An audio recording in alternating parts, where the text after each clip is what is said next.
Hello, second graders. It's time for chapter 10, and then we will just have one chapter left.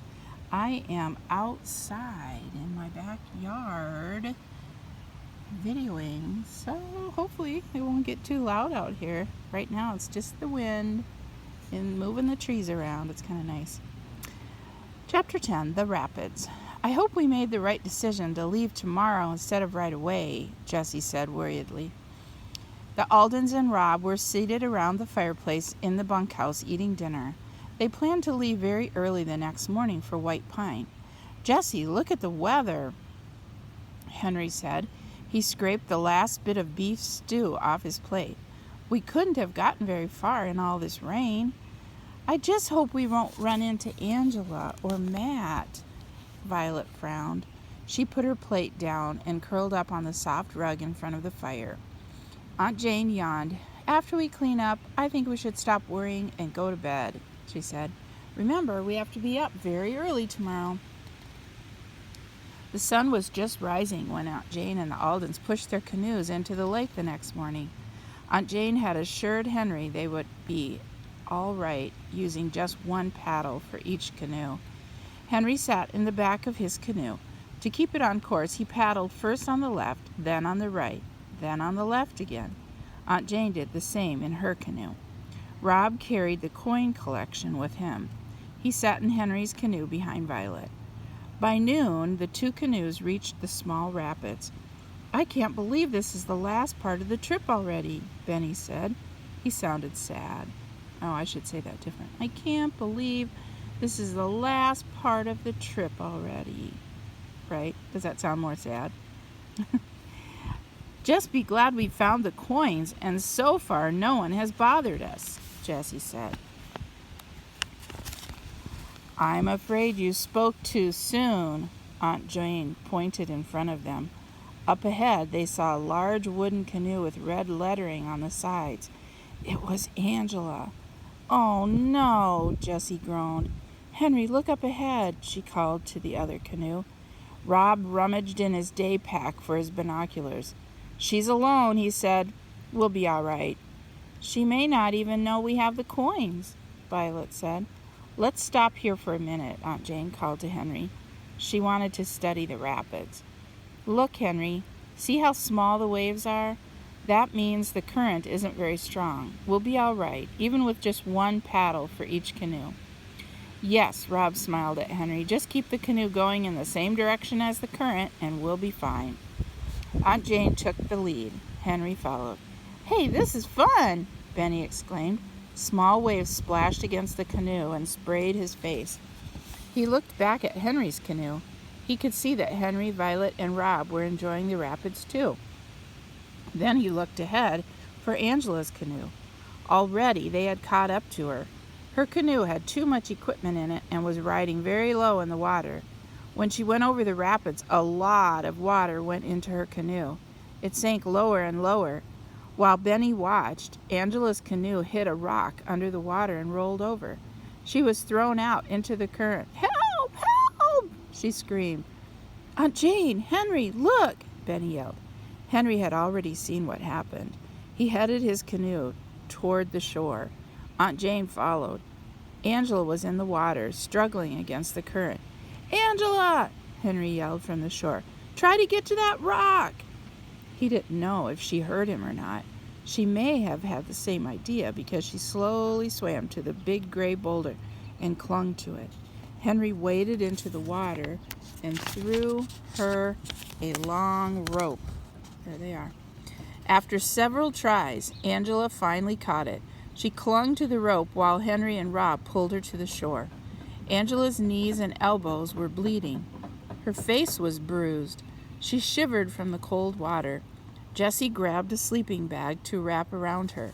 Aunt Jane and Violet found bandages in the first aid kit and put them on her worst cuts.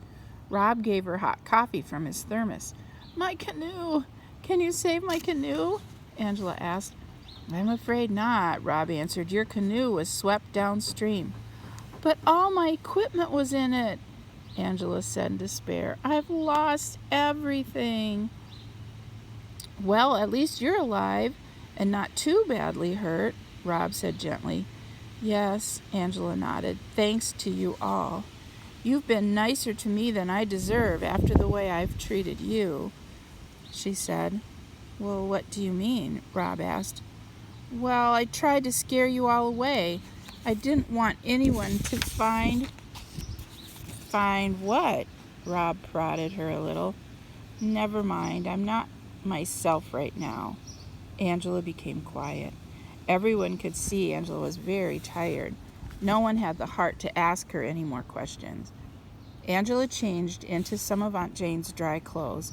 When she was ready, the others bundled her into Henry's canoe and headed quickly for White Pine. We should get you to a doctor, Violet told her. Angela shrugged. I'm not badly hurt, she said. When they arrived at the dock in White Pine, they were met by Grandfather, the local sheriff, and Lorenzo Espinosa. Grandfather! Benny ran to him and was swept up in a big bear hug. It's good to see you, Grandfather smiled warmly. Your grandfather was worried about you. A motorist just reported a canoeing accident in the rapids, the sheriff explained. Yes, I was afraid something had happened to you. Grandfather gave Benny another hug. I was worried too, Lorenzo said. He looked very happy to see the Aldens again. I was in town filing a report with the sheriff about all the strange happenings in the woods, he explained. Oh, Grandfather, we have so much to tell you, Benny exclaimed. So I gather. Grandfather ruffled Benny's hair. Lorenzo was just telling me about some of your adventures. I see something did happen to one of your party. The sheriff nodded toward Angela. Rob and Henry were helping her out of the canoe onto the dock. Angela still held Jessie's blue sleeping bag around her shoulders. I'll need to ask all of you some questions about the accident, the sheriff said. He gently led Angela to a big wooden picnic table by the dock. The others followed. Angela told the sheriff her canoe had hit a rock and tipped over. She praised Aunt Jane, the Aldens, and even Rob for rescuing her. They saved my life, she said. She looked as if she were near tears. When the sheriff finished his questioning, Rob turned toward him. I'm a private detective, Rob explained. He showed the sheriff his detective's license. Angela stared at it with her mouth wide open. Cordy! There's Cordy, everybody. Oh, he just walked away from us. How about that? I would like to turn in a valuable coin collection these children found on their canoe trip. Rob pulled the brown leather pouch from his jacket pocket. It's Mr. Orville Withington's collection. The sheriff nodded. I know about that case. Angela gasped and turned very pale. How did you ever find it? She sputtered. What do you know about this? The sheriff asked sharply. Angela didn't answer. Instead, she put her hands in front of her face and burst into tears. She cried for a long time. Jessie quietly handed her some tissues. Everyone else looked a little uncomfortable. When she began to calm down, the sheriff said, I'm going to have to ask you some more questions. He pulled out his notebook. Angela nodded and gulped. I stole Mr. Withington's collection, she began in a low, quavery voice. Matt, Mr. Withington's chauffeur, and I had planned the robbery for a long time. Angela sniffed and blew her nose. So you are Eliza Fallon? Rob said. Angela nodded. Yes, that's a made-up name. My real name is Angela Tripp. How did the coins end up in the woods? The sheriff asked. Angela sighed and hugged Jessie's sleeping bag more tightly around her shoulders. Well, Matt helped me steal the coins, she began. I hid them in the woods and wrote a riddle on the big boulder as a signal. Matt and his brother Bill were to find the coins and smuggle them out of the country. Why did you split up like that? Jessie couldn't resist asking. We didn't want anybody to know we were in this robbery together, Angela said. Rob scratched his red beard. What went wrong? He asked. Angela frowned. Matt and I were supposed to get married. A few months after the burglary, we had a big fight and broke off our engagement. Angela stopped talking and dabbed her eyes with one of Jessie's tissues. So you didn't want Matt and Bill to find the coins? The sheriff asked. No, Angela shook her head forcefully. I did everything I could to scare them away. I made sure Matt and Bill pitched their tent in poison ivy, she said proudly. Oh, you guys, I have to... Oh, shoot. I was going to show you Gordy rolling around. Oh, there he goes. I think it's so funny. Scratching his back in the grass. You feel better, Gordy? Gordy! What do you see? Oh, he likes to hunt for a chipmunk in the bushes. Off he goes. All right, let's see here. I made sure Matt and Bill pitched their tent in poison ivy, she said proudly. It worked, Henry said. The last time we saw them, they both had pretty bad cases. Angela couldn't help smiling a little. Did you try to scare us too? Benny blurted. He'd been waiting for the right moment to ask Angela about the wolf. Yes, Angela nodded. She looked very tired. I made a tape of wolf calls to scare campers away. I also made lots of campfires at odd hours, and I even shined a light in your tent one night, Jessie. Angela sighed heavily before continuing. I even dug a hole near your tent, Rob. Rob looked down at his ankle. It seems to be getting better, was all he said. He exchanged glances with the sheriff. I'm afraid you'll have to come with me. The sheriff led Angela away. Should we read one more chapter and then we're done with the book? It's pretty short. I think I will. Here we go. Mr. Withington. The following day, Grandfather drove the family station wagon up a long, winding, graveled driveway. Ahead, the Aldens could see a very large brick house with white shutters. A maid met them at the door. She led them to a comfortable living room with a large bay window overlooking a rose garden. A kind-looking gentleman greeted them. I'm so happy you came. Mr. Withington shook Grandfather's hand warmly. Rob told me so much about your family.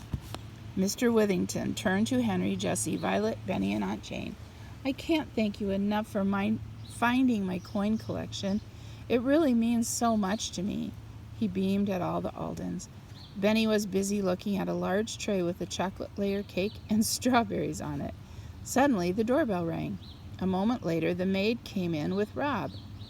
After greeting everyone, Rob helped himself to some tea from the silver tea set on the piano. Mr. Withington sat in a comfortable armchair by the fireplace. The others settled themselves around him. Rob reached in his jacket and brought out the leather pouch of coins. Here they are, he said, handing them to Mr. Withington. Mr. Withington accepted the coins gratefully, but he looked a little sad just the same. I still can't believe Eliza and Matt were responsible for all of this. Yes, unfortunately they were. Rob looked sad too. They planned this robbery long before they started working here. They're both wanted for burglary in other states. I wonder why they left the coins in the woods in the first place, Jessie said as she helped herself to some lemonade the maid brought. They wanted to hide them until all the publicity had died down a bit, Rob explained. If Angela knew where the coins were, why didn't she just take them out of their hiding place in the woods after Matt and she broke up? Henry asked. It's almost impossible to travel to Timberwolf Lake in the winter, Rob explained. Mr. Withington nodded. They had to wait until spring before they could go and get the coins. Besides, Angela is the type of person who likes to play games. She liked the idea of scaring Matt almost as much as she wanted the coins, Rob said. She sure did a good job of scaring us, too, Benny mentioned. He took the big glass of milk that maid handed him. His glass had little red canoes all over it.